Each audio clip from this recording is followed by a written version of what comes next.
وَلَقَدْ يَسَّرْنَا الْقُرْآنَ لِلذِّكْرِ فَهَلْ مِن مُّدَّكِرٍ وما دعاء الکافرین الا فی ضلال، کافروں کی پکار تو بس ایسے ہی ہے جو ساری کی ساری ضائع ہو جاتی. سبحان اللہ.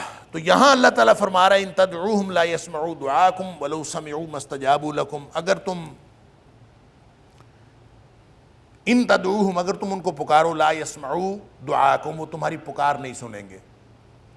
ولو سمعوا، اور اگر سن لیں، ما استجابوا لکم، اور تمہیں وہ جواب نہیں دے سکتے اس کا. ویوم القیامت یکفرون بشرککم، اور قیامت والے دن انہوں نے کہہ دینا ہے کہ انہوں نے ہمیں شرک، یہ جو کرتے رہے، ہمیں معبود بناتے رہے، ہمارا اس سے کوئی تعلق نہیں. انکار کر دینا ہے تمہارے شرک سے. تو یہ جو انکار کر دے گا یہ کون ہے؟ بت ہوں گے. قیامت والے دن کون انکار کرے گا کہ یہ شرک نہیں کرتے رہے؟ کون انکار کرے گا کہ ہمارا ان کے ساتھ شرک کا، ان کے شرک کے ساتھ کوئی تعلق نہیں ہے؟ کون انکار کرے؟ ظاہر ہے یہ انبیاء و صلحاء ہوں گے، یہ اللہ کے نیک لوگ ہوں گے، یہ اولیاء اللہ ہوں گے جن کو دنیا میں معبود بنا کے پوجا جاتا رہا.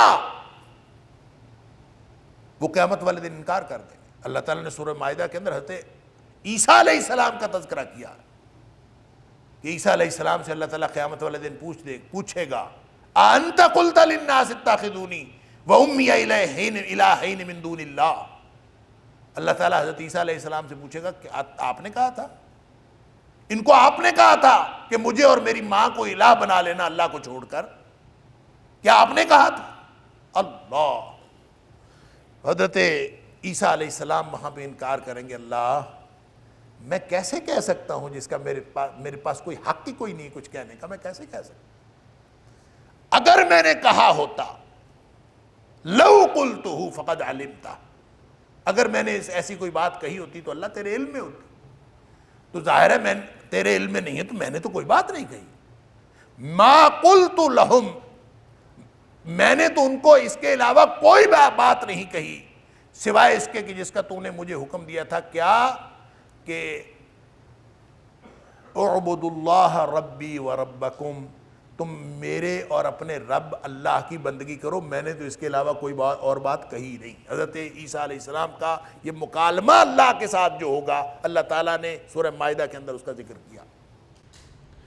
اس کا مطلب یہ ہوا کہ حالانکہ حضرت عیسیٰ علیہ السلام اللہ کے جلیل القدر پیغمبر ہیں، اگر ان کو بھی وہاں پہ سوال ہوگا تو جس کو یہ لوگ دنیا میں اللہ کو چھوڑ کر پکارتے رہے یا معبود سمجھتے رہے، ان سے سوال ہوگا اور وہ انکار کر دیں گے. یکفرون بشرککم، وہ قیامت والے دن فرمایا ویوم القیامت یکفرون بشرککم، تمہارے شرک سے ان کا کوئی تعلق نہیں ہے. تو جو بھی کچھ کرتے ہو تمہارا اپنا عمل اور ان نیک ہستیوں کے ساتھ کوئی تعلق نہیں ہے. وہ نیک ہستیاں اللہ کے ہاں سرخرو ہوں گی جیسے حضرت عیسیٰ علیہ السلام سرخرو ہے. وَلَا يُنَبِّئُكَ مِثْلُ خَبِيرٍ. سبحان اللہ، اس سے زیادہ اچھی خبر دینے والا اور کون ہوگا؟ وَلَا يُنَبِّئُكَ مِثْلُ خَبِيرٍ، جو اللہ خبیر ہے، خبر رکھنے والا، اس سے بہتر کوئی تمہیں خبر نہیں دے گا. یہ کتنی خوبصورت خبریں اللہ تعالیٰ نے بتا دی ہیں اور کتنا واضح توحید اور شرک کا فرق کر کے بتا دیا ہے. اور عملی طور پر جو لوگ توحید سے دور ہو کر شرک کی طرف گئے ہیں ان کا کیا انجام ہونے والا ہے وہ اللہ تعالیٰ نے بتا دیا ہے. فرمایا وَلَا يُنَبِّئُكَ مِثْلُ خَبِيرٍ. کہتے ہیں کہ یہ عربوں کا محاورہ ہے کہ جب کوئی سیانہ جو ہے وہ کسی بچے کو یا کسی چھوٹے کو کوئی بات سمجھاتا ہے نا، اس کو کہتا ہے پلے باندھ لو. جیسے ہم کہتے ہیں نا کہ یہ پلے باندھ لو، یہ بات تمہیں کوئی اور نہیں بتائے گا. مائیں اپنے بچوں کو سمجھاتی ہیں اور سمجھا کے کہتی ہیں یہ کسی اور نے نہیں بتانی بات تمہیں، یا کوئی سیانہ اپنے بچوں کو سمجھا کے کہتا ہے یہ کسی اور نے نہیں بتانی. تو اس طرح محاورتاً عرب کہتے تھے کہ لا ينبئک مثل خبیر، کہ چونکہ میرے پاس تو خبر ہے اس کی اور اس سے بہتر کوئی اور خبر دینے والا نہیں. تو اصل خبیر کون ہے؟ اللہ تعالیٰ کی ذات کے علاوہ تو کوئی خبیر ہے ہی نہیں نا. باقی سارے کے سارے دنیا کے جتنے خبیر ہیں جتنے باخبر ہیں، جتنے وہ ناقص خبر والے ہیں۔ اللہ کامل خبر والا ہے، لہذا ولا ينبئك مثل خبیر، وہ جو کامل خبر رکھنے والا ہے اس سے بہتر کوئی اور تمہیں کون خبر دے سکتا ہے؟ اور وہ خبریں دے رہا ہے، اور تم ان کی خبروں کو، اللہ کی دی ہوئی خبروں کو آج اگر سمجھ جاؤ گے تو بچ جاؤ گے، وگرنہ قیامت والے دن پکڑے جاؤ گے۔ یا ایھا الناس انتم الفقراء الی اللہ، اے کائنات کے لوگو، انتم الفقراء الی اللہ، تم سب اللہ کے محتاج ہو۔ واللہ هو الغنی الحمید، اور اللہ وہی بے پرواہ ہے اور تعریفوں کے لائق ہے۔ اس چھوٹی سی آیت میں ایک بہت بڑی حقیقت اسی توحید اور شرک کے موضوع سے متعلق اللہ تعالیٰ نے بیان فرمایا، وہ یہ ہے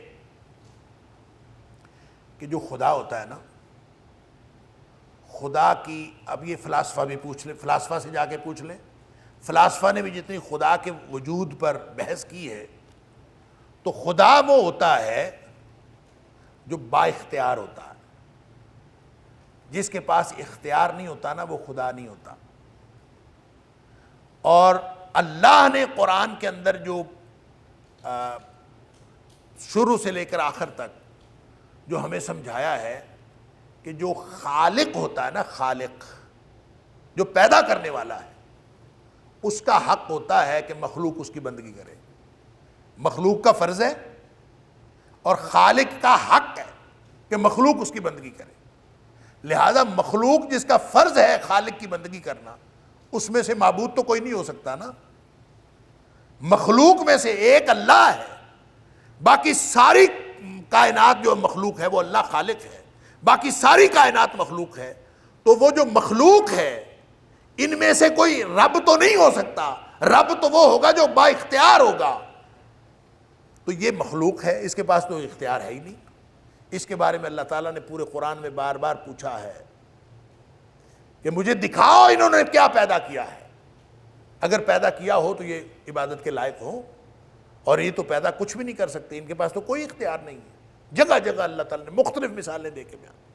اب اللہ فرما رہا ہے یا ایھا الناس، اے کائنات کے لوگوں، یہ جو تم نے ایک دوسرے کو، کسی کوئی معبود بن بیٹھا ہے، کسی نے کسی کو معبود بنا لیا ہے، آپس میں تم نے عبد اور معبود کی جو تقسیم کر رکھی ہے، کچھ خیال کرو کہ انتم الفقراء الی اللہ، تم سارے کے سارے اللہ کے محتاج ہو۔ اللہ اکبر، جیسے سورہ حج کے اندر فرمایا ضعف الطالب والمطلوب، کہ جن سے مانگتے ہو وہ بھی اور جن سے مانگا جاتا ہے وہ بھی، جو مانگنے والے ہیں وہ بھی اور جن سے مانگا جاتا ہے وہ بھی۔ ضعف الطالب والمطلوب، انتہائی کمزور اور بودے، کسی کے پاس کچھ بھی نہیں ہے۔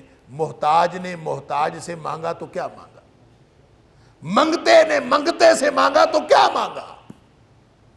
انتم الفقراء الی اللہ، تم سب اللہ کے محتاج ہو۔ سبحان اللہ۔ واللہ هو الغنی الحمید، وہ بے پرواہ ہے، وہ غنی ہے، وہ بے پرواہ ہے، تعریفوں کے لائق وہ ہے۔ لہٰذا یہ بات بنتی نہیں کہ مخلوق مخلوق میں سے کوئی معبود بنا لے، مخلوق مخلوق میں سے کسی کو اپنا سمجھے کہ یہ میرا کارساز ہے، مخلوق مخلوق میں سے کسی کو پکارے اللہ کو چھوڑ کر، یہ بات بنتی نہیں ہے۔ انتم الفقراء الی اللہ، تم سارے کے سارے اللہ کے محتاج ہو، اور اللہ جو ہے وہ اکیلا غنی اور تعریفوں کے لائق ہے۔ لہٰذا چاہیے یہ کہ ساری مخلوق جو ہے وہ اللہ کی بندگی کرے۔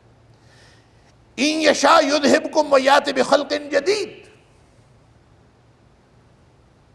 اگر تم نہیں مانتے نا تو پھر اللہ کے پاس ایک اور ہتھیار بھی ہے۔ ان یشاء، اگر وہ چاہے، یذھبکم، تم سب کو ملیا میٹ کر دے، تم سب کو لے جائے، ویأت بخلق جدید، اور اس کی جگہ اللہ تعالیٰ نئی مخلوق لے آئے۔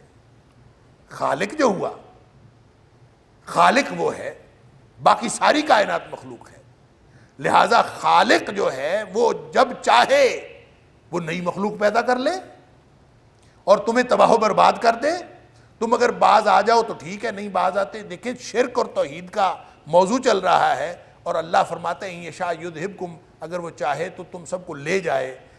تو امام زمخشری اور دیگر مفسرین کہتے ہیں یہ اللہ تعالیٰ نے اظہار غضب فرمایا ہے، یہ غصے کا اظہار فرمایا ہے کہ تمہیں سمجھ نہیں آتی تو پھر اللہ چاہے تو اللہ تعالیٰ تم سب کو بلیا بیٹھ کر تم سب کو لے جائے. واللہ الغنی الحمید. اللہ.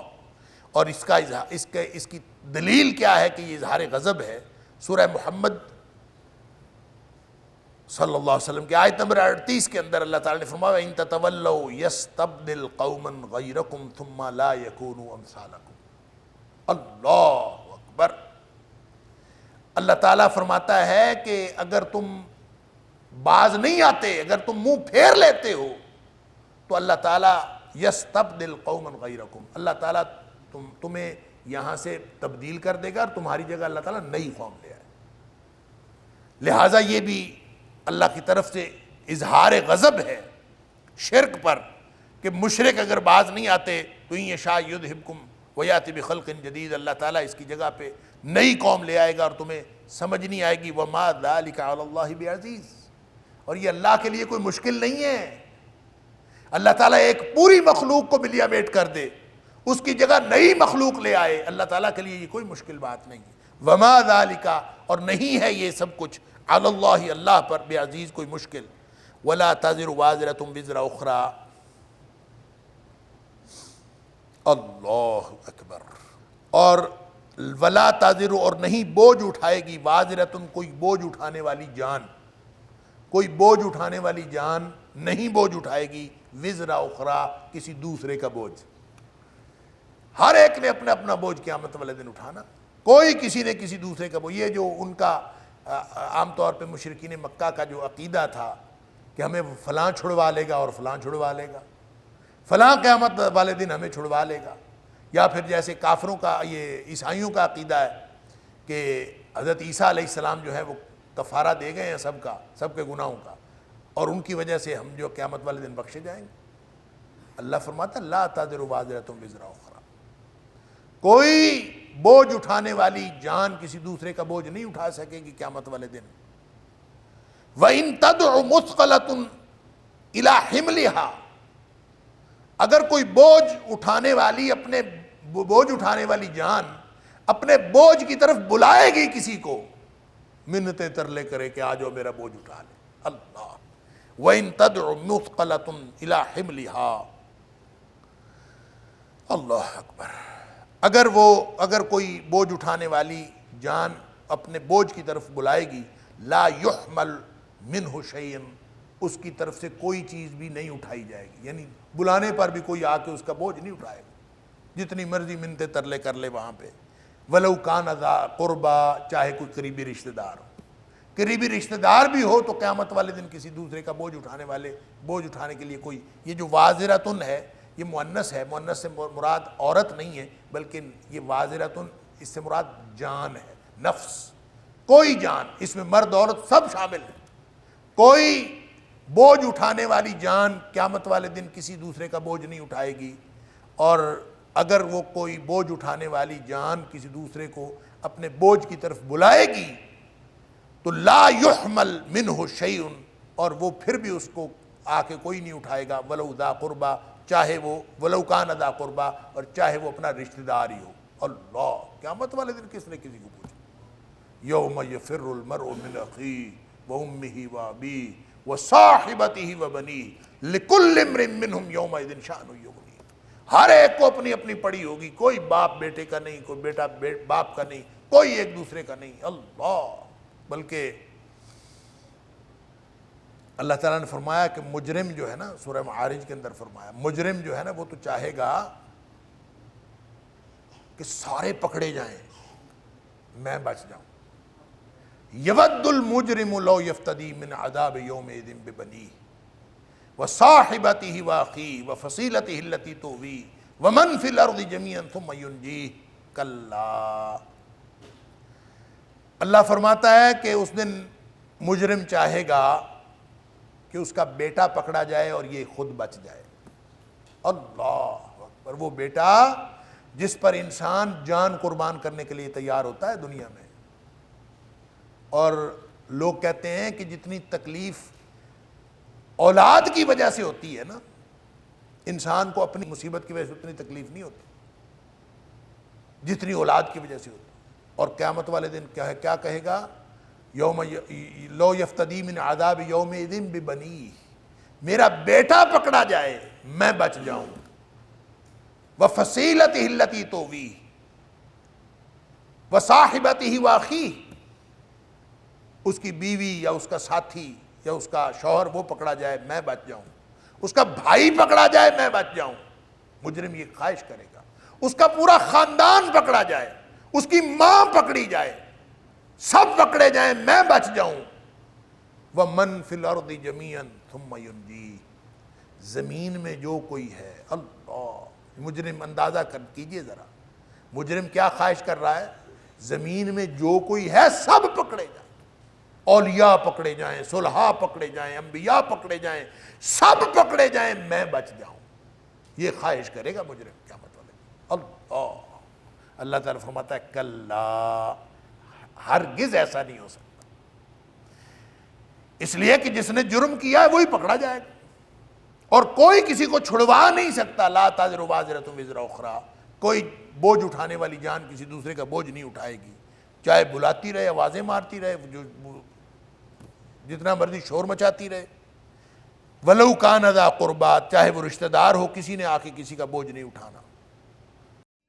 وَلَقَدْ يَسَّرْنَا الْقُرْآنَ لِلذِّكْرِ فَهَلْ مِن مُدَّكِرٍ وَلَقَدْ يَسَّرْنَا الْقُرْآنَ لِلذِّكْرِ فَهَلْ مِن مُدَّكِرٍ. یہ اللہ تعالیٰ نے یعنی کہہ لیجئے کہ آخرت کا حوالہ دے کر، آخرت کا حوالہ دے کر، آخرت کے عذاب کا حوالہ دے کر، تخویف قیامت اس کو کہتے ہیں، تخویف قیامت، قیامت کا خوف دلا کر توحید کی دلیل دی. لہذا فرمایا انما تنذر الذین یخشون ربهم بالغیب، اے حبیب صلی اللہ علیہ وآلہ وسلم آپ صرف ان کو ڈرا سکتے ہیں جو بغیر دیکھے اللہ سے ڈرتے ہیں. انما تنذر الذین یخشون ربهم، بے شک آپ تو صرف ان کو ڈراتے ہیں، یخشون ربهم جو اپنے رب سے ڈرتے ہیں، بالغیب. اب دیکھیں تنذرو کا ترجمہ بھی میں نے کیا ڈراتے ہیں، آپ صرف ان کو ڈراتے ہیں یا ڈرا سکتے ہیں. الذین، ان لوگوں کو، یخشون ربهم جو اپنے رب سے ڈرتے ہیں. یہاں خشا یخشی، یہاں یخشونا ہے جس کا میں نے ترجمہ کیا خاشی یخشا، جس کا ترجمہ میں نے کیا کہ وہ ڈرتے ہیں. وہاں پہ انذار ہے جس کا میں نے ترجمہ کیا ڈرتے ہیں. وہ بھی ڈرانا ہے اور یہ ڈرنا ہے. تو ہم اس کا ترجمہ ہر جگہ پہ، یعنی انذار کا معنی ڈرانا، یخشونا کا معنی ڈرنا، حالانکہ ڈرنا کا مطلب ہوتا ہے خوف. جیسے میں نے ابھی لفظ بولا تخویف قیامت، قیامت کا خوف دلانا. لیکن یہ جو انذار ہوتا ہے اس کا معنی ہوتا ہے کسی کو وارن کرنا، کسی کو کسی برے انجام سے ڈرانا. یہ وہ خوف والا ڈرانا نہیں ہوتا، یہ وہ والا خوف دلانا ہوتا ہے کہ کسی کو انجام سے ڈرایا جا رہا ہو. اور جو یخشون ربهم ہے یہ عجیب خوف ہے. یہ خوف ایسا ہے، اللہ اکبر، کہ اہل لغت نے لکھا ہے کہ خافہ بتعظیم ومحابۃ، جو کسی شخص سے، کسی ہستی سے ڈرے اس کے عظمت کی وجہ سے یا اس کے رعب کی وجہ سے، اس کی ہیبت کی وجہ سے یا اس کی عظمت کی وجہ سے کسی شخصیت سے ڈرنا، یہ خوف جو ہے خشیت کہلاتا ہے. لہذا خشیت جو ہے ہر خوف کو، ہر ڈر کو نہیں کہتے. آپ کو کسی بھی خوفناک چیز سے جو ڈر لگ رہا ہوتا ہے وہ خشیت نہیں ہوتی، وہ خوف ہوتا ہے۔ خشیت وہ ہوتی ہے کہ جب آپ کسی شخصیت کو، اس کی عظمت کو، اس کی ہیبت کو سمجھتے ہیں کہ یہ اس کا کیا مقام و مرتبہ ہے، اس سے پھر جو ڈر لگتا ہے اس کا نام ہے خشیت۔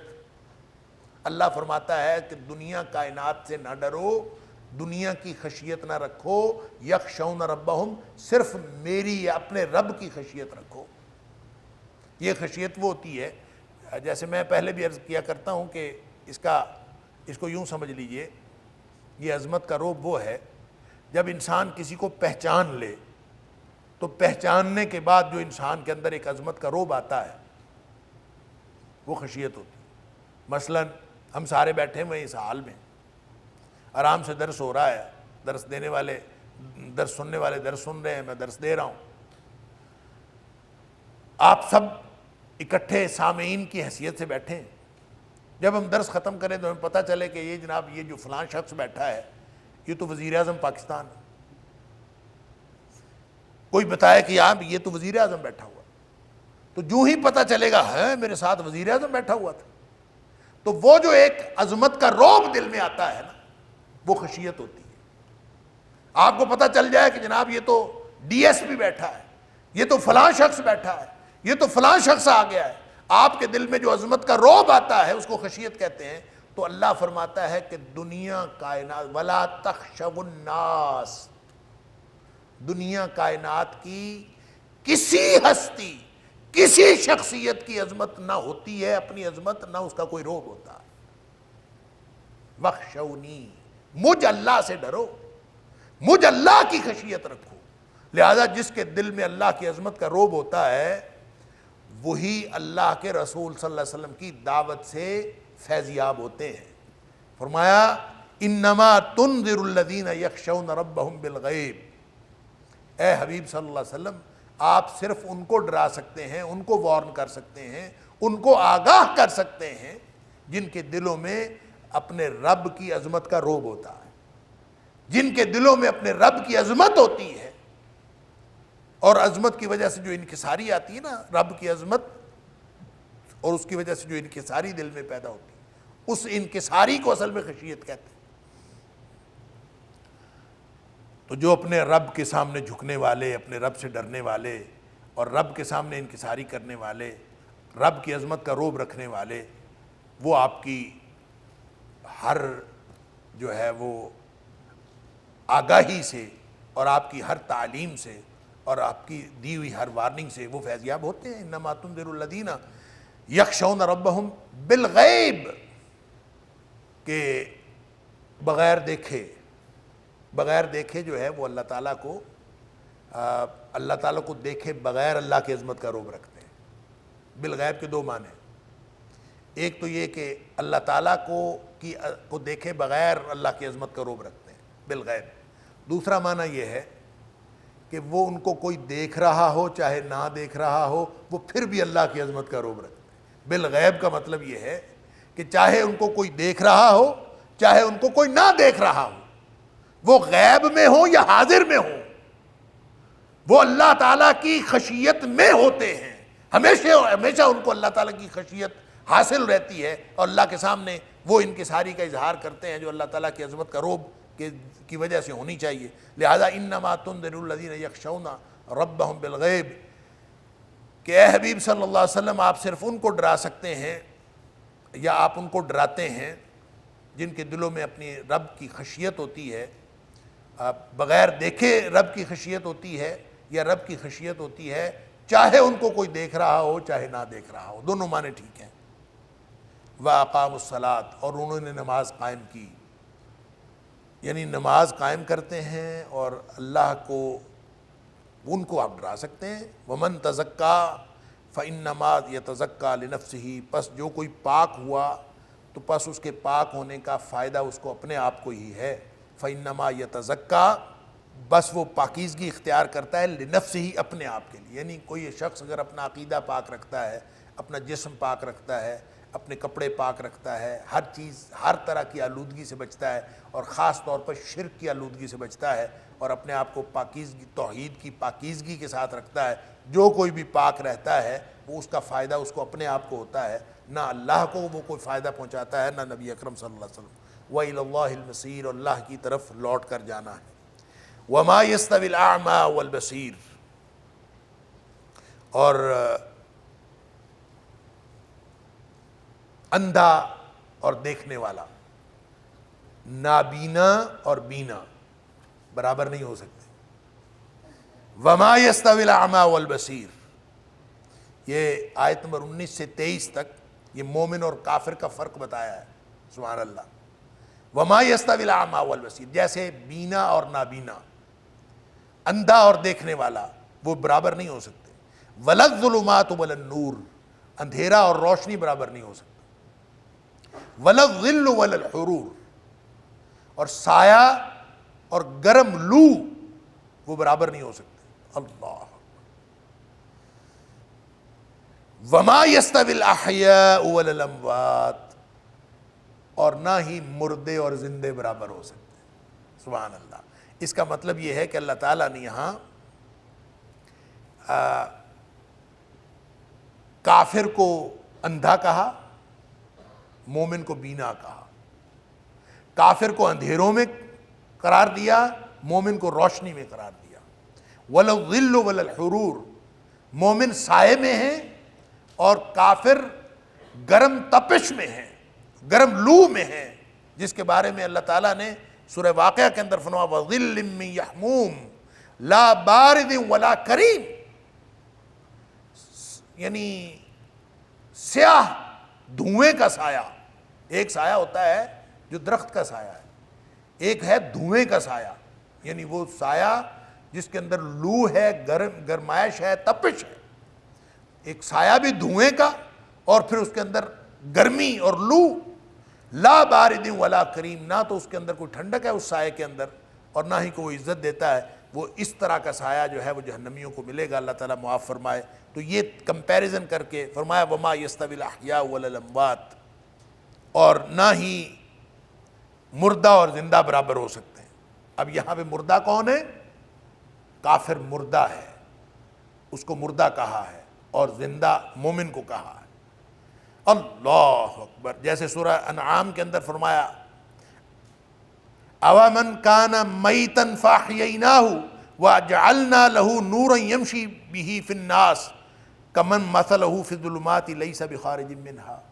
اللہ تعالیٰ فرماتا ہے کہ اگر کوئی مردہ ہو اور ہم اس کو زندہ کر دیں، اور زندہ کر کے اس کو ایک نور عطا کر دیں جس نور کے اندر وہ چلتا پھرتا رہے، اور اس کی بجائے کوئی ایک ایسا شخص ہو جو اندھیروں کے اندر بھٹک رہا ہے، کیا وہ دونوں برابر ہو سکتے ہیں؟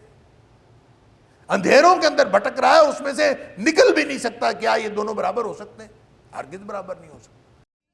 وَلَقَدْ يَسَّرْنَا الْقُرْآنَ لِلذِّكْرِ فَهَلْ مِن مُّدَّكِرٍ وَلَقَدْ يَسَّرْنَا الْقُرْآنَ لِلذِّكْرِ فَهَلْ مِن مُّدَّكِرٍ مثل الفریقین کالاعمی والاصم والبصیر والسمیع هل یستویان مثلا، سورہ ہود میں ہم پڑھا ہے۔ فرمایا کہ ان دونوں فریقوں کی مثال جو ہے وہ ایسے ہے کالاعمی والاصم والبصیر والسمیع، ایک فریق جو ہے اندھا اور بہرا ہے، اور دوسرا فریق وہ بصیر اور سمیع ہے۔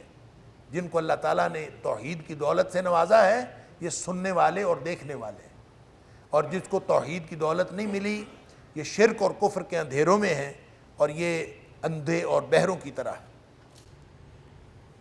اور اندھا اور بہرا ہو اس کو آپ سنا سکتے ہیں، بہرا بھی ہو اندھا بھی ہو، جا بھی غلط رستے پر رہا ہو، تو آپ کیسے؟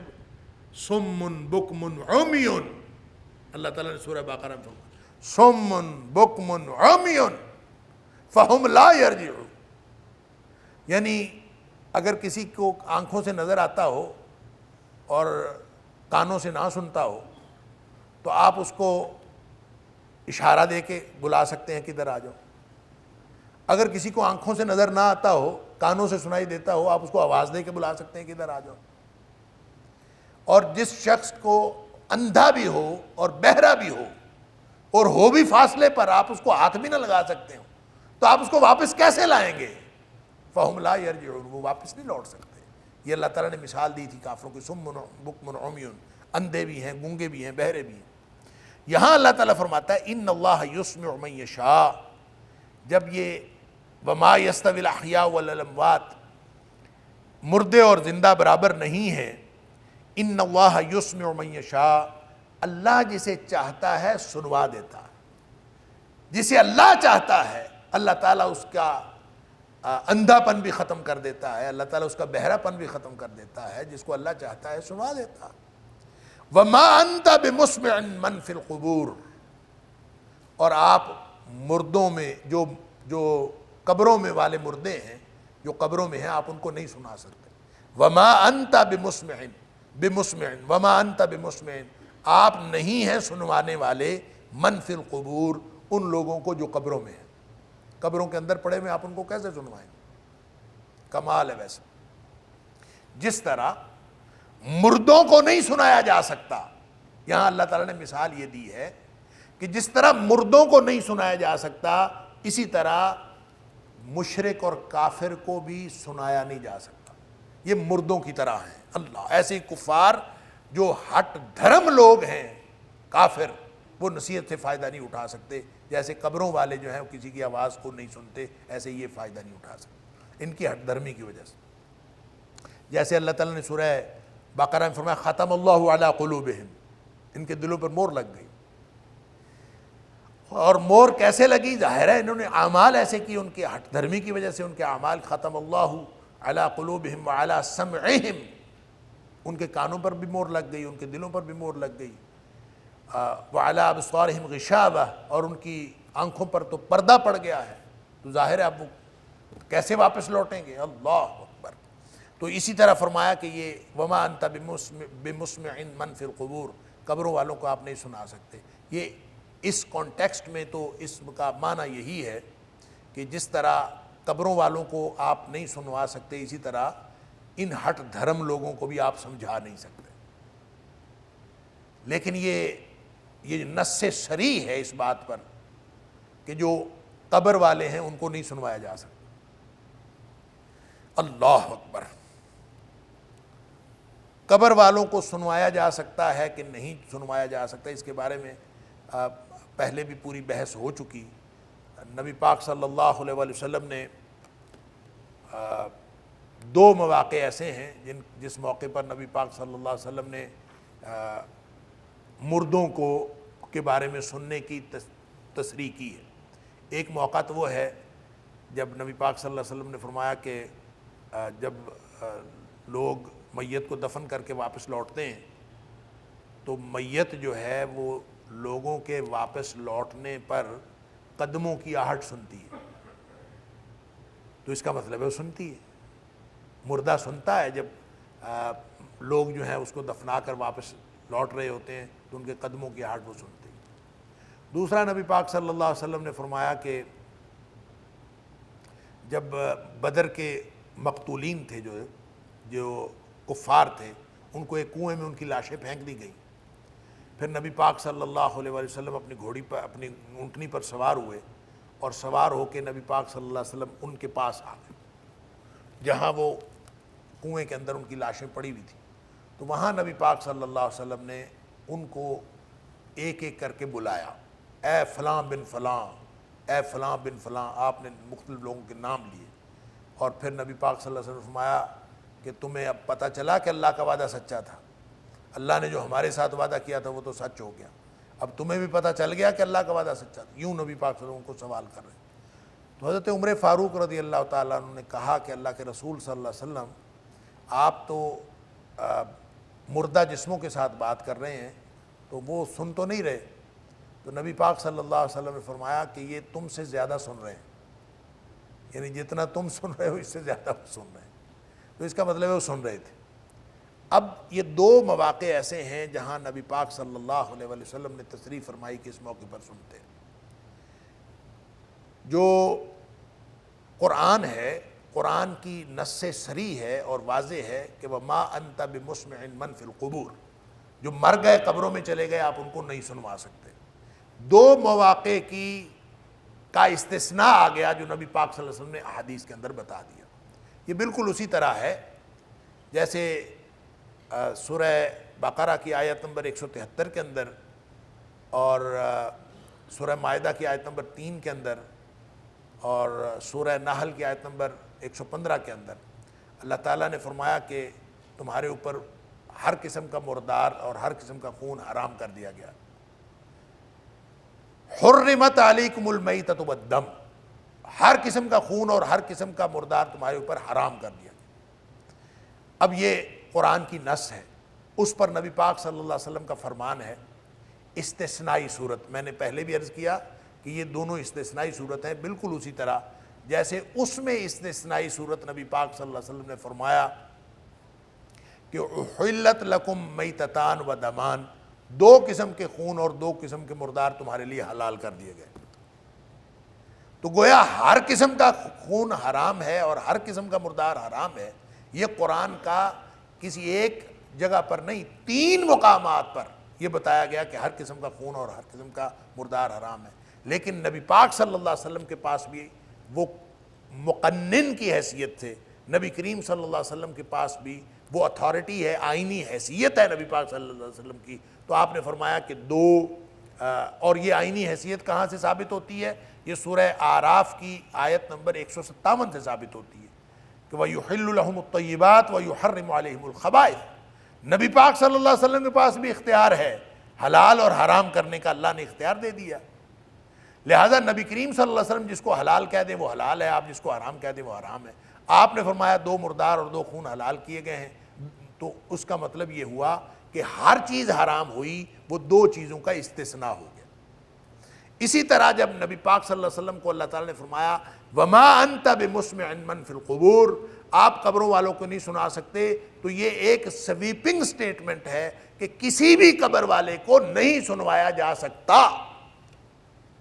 اس میں استثنائی صورت آ گئی، وہ 2 جو نبی پاک صلی اللہ علیہ وسلم نے، ایک جو مقتولین بدر تھے ان کو نبی پاک صلی اللہ علیہ وسلم نے فرمایا یہ سن رہے ہیں، اور ایک نبی پاک صلی اللہ علیہ وسلم نے فرمایا مردہ قدموں کی ہٹ سنتا ہے جب لوگ جو واپس لوٹتے ہیں۔ تو یہ گویا دونوں استثنائی صورتیں ہیں کہ ان 2 مقامات پر، ان 2 جگہوں پر مردہ سنتا ہے، اس کے علاوہ مردہ، یعنی اس کا مطلب یہ ہوا کہ فوت ہونے کے فوراً بعد کچھ دیر بعد وہ سنتا ہے۔ اور یہ تو اب میڈیکل سائنس نے بھی ثابت کر دیا ہے کہ کچھ گھنٹے ہوتے ہیں، شاید 36 گھنٹے ہیں، کتنے ہیں، 48 گھنٹے ہیں، کہ اتنے گھنٹے جو ہے مردہ سنتا ہے، اس کے اندر سینسز ہوتے ہیں کہ وہ سنتا ہے۔ اور نبی پاک صلی اللہ علیہ وسلم نے یہ بھی فرمایا کہ جب آپ میت کو نہلاؤ تو اس کو نرم ہاتھ لگاؤ، اس کو سخت ہاتھ نہ لگاؤ، اس لیے کہ میت کو تکلیف ہوتی ہے۔ تو اس کا مطلب ہے اس کے اندر کوئی سینسیشن تو ہوتی ہے، تو اس کو اس سینسیشن میں اب یہ میڈیکلی یا سائنٹیفکلی اس کے اندر جان ہوتی ہے یا تکلیف ہوتی ہے، کیا ہوتا ہے کیا نہیں ہوتا، نبی پاک صلی اللہ علیہ وسلم نے بہرحال ہمیں یہ تعلیم فرمایا ہے۔ تو اس کا مطلب یہ ہوا کہ قبروں والوں کو نہیں سنوایا جا سکتا، یہ عمومی حکم ہے اور یہ ہر ایک کے لیے ہے، سوائے ان 2 استثنائی صورتوں کے جو نبی پاک صلی اللہ علیہ وسلم نے فرما دی۔ ان انت الا نذیر، اے حبیب صلی اللہ علیہ وسلم آپ تو صرف ڈرانے والے ہیں، انذار کرنے والے ہیں، آگاہ کرنے والے ہیں۔ مطلب آپ نے صرف ڈرانا ہے، آگاہ کرنا ہے، منوانا نہیں ہے۔ جیسے فرمایا انک لا تہدی من احببت، اے حبیب صلی اللہ علیہ وسلم آپ ہدایت نہیں دے سکتے جس کو آپ چاہیں، ولکن اللہ یہدی من یشاء، اللہ جسے چاہتا ہے وہ اسے ہدایت دیتا ہے۔ منزل مقصود پہ پہنچنا ہمارے ذمے نہیں رکھا اللہ نے، منزل مقصود پہ پہنچانا بھی اللہ نے ہمارے ذمے نہیں رکھا۔ ان انت الا نذیر، اے حبیب صلی اللہ علیہ وسلم آپ تو محض ڈرانے والے ہیں، بس آپ اپنا کام کر دیجئے۔ کسی نے بچنا ہے نہیں بچنا، کسی نے آنا ہے نہیں آنا، کسی نے سننا ہے نہیں سننا، یہ اس کا مسئلہ ہے۔ انا ارسلناک بالحق بشیرا ونذیرا، اے حبیب صلی اللہ علیہ وسلم ہم نے آپ کو بھیجا ہے حق کے ساتھ بشیرم و نذیرہ، خوشخبری دینے والا اور انذار کرنے والا، عذابوں سے ڈرانے والا بنا کر بھیجا ہے۔ وَإِن مِّن أُمَّةٍ إِلَّا خَلَا فِيهَا نَذِيرٌ، اور ہر امت میں ڈرانے والا۔ وَإِن مِّن أُمَّةٍ، اور نہیں ہے کوئی امت، الا مگر خلا گزرا ہو فیہا نذیر، اس میں کوئی ڈرانے والا، یعنی ہر امت کے اندر کوئی نہ کوئی ڈرانے والا آیا۔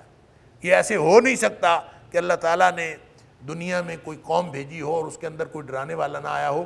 جس کے اندر ڈرانے والا نہ آیا ہو اللہ اس کو عذاب ہی نہیں دیتا۔ اللہ تعالیٰ نے سورہ بنی اسرائیل کے اندر فرمایا وَمَا كُنَّا مُعَذِّبِينَ حَتَّى نَبْعَثَ رَسُولًا، جب تک ہم کوئی اپنا پیغامبر نہ بھیجیں، کوئی ڈرانے والا نہ بھیجیں، اس وقت تک ہمیں عذاب نہیں دیتے۔ تو اللہ تعالیٰ کا یہ قانون نہیں ہے کہ اللہ تعالیٰ کسی کو آگاہ کرنے کے سے پہلے پکڑ لے اور پکڑ کے عذاب دے دے۔ لہٰذا نبی پاک صلی اللہ علیہ وسلم کو فرمایا اے حبیب صلی اللہ علیہ وسلم ہر امت کے اندر کوئی نہ کوئی ڈرانے والا آتا رہا ہے، اس امت کو ڈرانے والے آپ ہیں، آپ کا کام صرف ڈرانا ہے، آپ ان کو عذابوں سے آگاہ کر دیجئے اور اللہ تعالیٰ کے انعامات کو خوشخبری دے دیجئے۔ آپ کا کام بس اتنا ہے، اگر کوئی شخص ہدایت پر آتا ہے تو آئے، نہیں آتا تو نہ آئے، آپ کا اس سلسلے میں کوئی بھی قصور نہیں ہے اور آپ کا کوئی دخل نہیں ہے کسی کی ہدایت دینے میں یا نہ دینے میں، وہ اللہ کا کام۔ وَإِن يُكَذِّبُوكَ فَقَدْ كَذَّبَ الَّذِينَ مِن قَبْلِهِمْ جَاءَتْهُمْ رُسُلُهُم بِالْبَيِّنَاتِ وَبِالزُّبُرِ وَبِالْكِتَابِ الْمُنِيرِ۔ اللہ اکبر۔ اور اگر یہ آپ کو جھٹلاتے ہیں، آپ ان کو ڈرا دیجئے، یہ جھٹلاتے ہیں تو جھٹلاتے رہیں۔ فَقَدْ كَذَّبَ الَّذِينَ مِن قَبْلِهِمْ، پس یقیناً جھٹلایا ان لوگوں نے بھی جو ان سے پہلے تھے۔